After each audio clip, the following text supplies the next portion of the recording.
It is exactly 1 week since George Zimmerman's acquittal, and reaction to the verdict has not waned. In living rooms and on streets, Americans are voicing their opinions loud and clear. Even the President of the United States breaking his silence on the case. He gave a surprise statement at the White House yesterday. President Obama didn't take sides on the verdict, but he called the decision a painful one for many African Americans who deal with racial profiling all their lives, including him. He says, and it got personal. When Trayvon Martin was first shot, I said that this could have been my son. Another way of saying that is Trayvon Martin could have been me. And we'll have more on the president's personal and unscripted comments later on this hour. But first, the reaction to the Zimmerman case on the streets now. Our correspondents are covering major rallies happening today across the country, as you see right on the map there. Let's turn right now to Nick Valencia. He's in Miami. Trayvon Martin's father is at that rally, or at least he was scheduled to. Is he scheduled to speak as well? Yeah, he spoke a little while ago, and while he was at the podium, he teared up talking about his son, saying that he's going to fight for the legacy of his son and also for the sons of all those here in attendance. We expected, the organizers expected more than 1,000 to show up, and if it's not that already, it's surely eclipsed that. Joining me now is Tracy Martin, father of Trayvon Martin. When you look at the crowd, Tracy, and you look around at how many people are showing up to support you and your son, how do you feel about it? It's overwhelming. It just goes to show the love and the support that our families and friends have for us here in Miami as well as across the country. And it sends a message to the nation that we're not going to sit back and let our children be killed and don't say anything about it. Talking about the nation, we saw a knee-jerk reaction after the shooting at Sandy Hook for gun control. Now we're seeing a reaction here. You know, this has been a hot-button issue for race relations, now for the Stand Your Ground law here. What's going to make this issue different? Why is this going to be a sustained movement? I think the people are just tired of senseless violence, and the people really want the world to know that our children's lives matter just as much as their children's lives, and I think that we can't change the Stand Your Ground law, but we can definitely do something to make amendments to it. It's been a very tough year for your family, understandably so, a very tough year for your friends and family to watch you go through this. How are you doing? We're doing fine. We're standing on the shoulders of God, standing on all of our families, friends, and supporters. And this is what keeps us going. All of these people that are out here to support us, white, black, brown, they're a mixture of people. Everybody is out here to support not only Trayvon, but their children as well. And you talked about fighting for their children as well. Yesterday, President Barack Obama spoke about your child, and he made some very personal remarks about Trayvon, saying this could have been me 35 years ago. Your family released a statement. I want to hear it from you about your reaction to the president's comments. Well, our reaction was what the statement was, and you know, it touched our heart that the president did say that, and we admire the president for stepping up and doing that, because you know it just sends a message to the world that you know this could have been anybody's child, and there are no exceptions to who child it could have been, and we just have to we have to do something to corral the senseless violence. Mr. Martin, you've become a symbol of so much more since the verdict, since the shooting. How do you feel about that? Since the shooting, you know, that's something that you can't never recover from, obviously. Time heals all wounds, but this is something that I don't feel that I can never recover from. And since the verdict, we're moving forward now. We're trying to work with the Trayvon Martin Foundation. And if people want to know more about the foundation, they can go on TrayvonMartinFoundation.org. They can find out what the foundation is all about. Our message is simple, to educate, mentorship, advocate against senseless violence, and scholarships to the kids. And so much can be said about this and about the shooting, but at the end of the day, a 17-year-old is dead, no matter where your opinion lands on the issue or on the case. Tracy Martin, thank you very much for joining us. You. Fred, you heard it from Tracy Martin himself.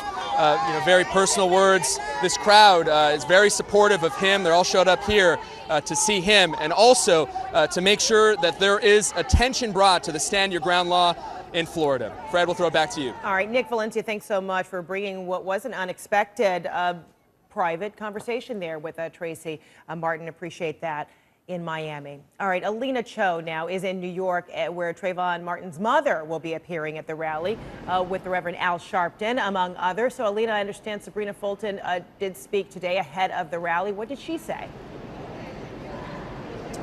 Well, she said that she has been called to act, that she is sad but not so sad, that she is not going to try to move the ball forward in this case. Frederica, she is expected to speak at this rally, which is due to start in less than an hour.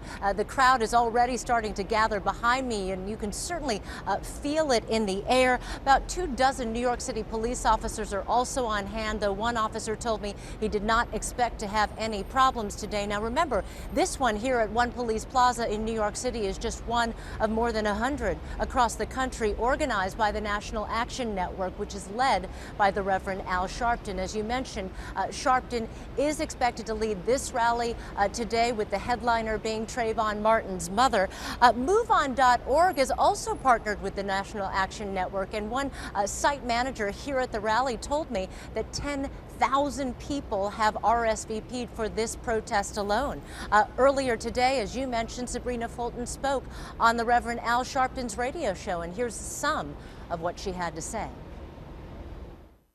Trayvon was no burglar. No. He had a drink and some candy. He had every right to be in that area.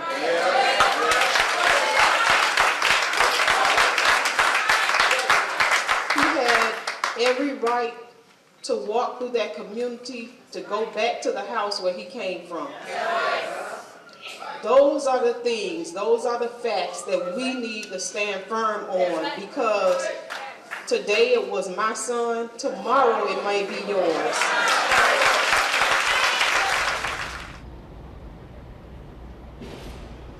One goal of the protesters here at today's rally will be to put pressure on the Justice Department to file a civil rights case against George Zimmerman exactly 1 week after an all-woman Florida jury, Frederica, acquitted George Zimmerman of murder exactly 1 week ago. Fred? All right, Alina Cho in Manhattan, thanks so much. All right, now to the nation's capital, and that's where we find Athena Jones. Athena, organizers there are demanding the federal government prosecute George Zimmerman on the civil rights violations that Alina just spelled out. But what is the likelihood of that happening? Good morning, Frederica. Well, this is far from an open and shut case, as you know.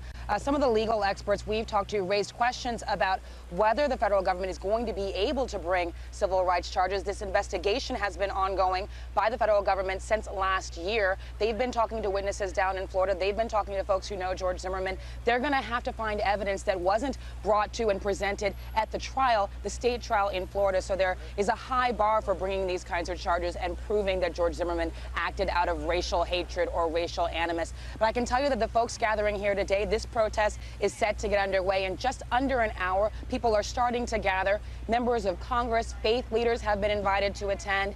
Organizers have stressed to us this is not going to be an angry protest. People are upset by the George Zimmerman verdict, but this is going to be about solidarity, showing solidarity to the Trayvon Martin's family, and calling on the Justice Department to continue this investigation and bring charges if they can. They've been distributing this flyer online, asking the people bring hoodies, signs, iced tea, and Skittles in solidarity with Trayvon Martin. One of the organizers I spoke to here said it's going to be a very hot day, but they want to show that they can come out in hoodies and be peaceful. Frederica? All right, Athena Jones, thank you so much there in D.C. All right, let's go to the West Coast now. Dan Simon is there in Los Angeles. Dan, one of the 100 cities that are likely to have protests or scheduled protests this weekend. What is the mood there? It's very early there right now, but is there already a turnout? Well, just a handful of people at this point, Frederica, and organizers, to be honest, they don't really know how many people are going to show up. They are hopeful that they'll get maybe a few hundred protesters. But the key here in Los Angeles, and this holds true for all the other cities, is officials believe this will be a very peaceful demonstration. They've been working very closely with the Los Angeles Police Department, in terms of closing some of the nearby roads, and they say this is going to be very peaceful. This is in front of the federal courthouse here in Los Angeles. I'm told that there's going to be a vigil, and there's going to be a handful of selected speakers, and there could be a couple of celebrities on hand as well. But we're going to be monitoring things here in Los Angeles, and we'll bring you live updates as things progress. Frederica? All right, Dan Simon, thanks so much. Keep us posted throughout the afternoon.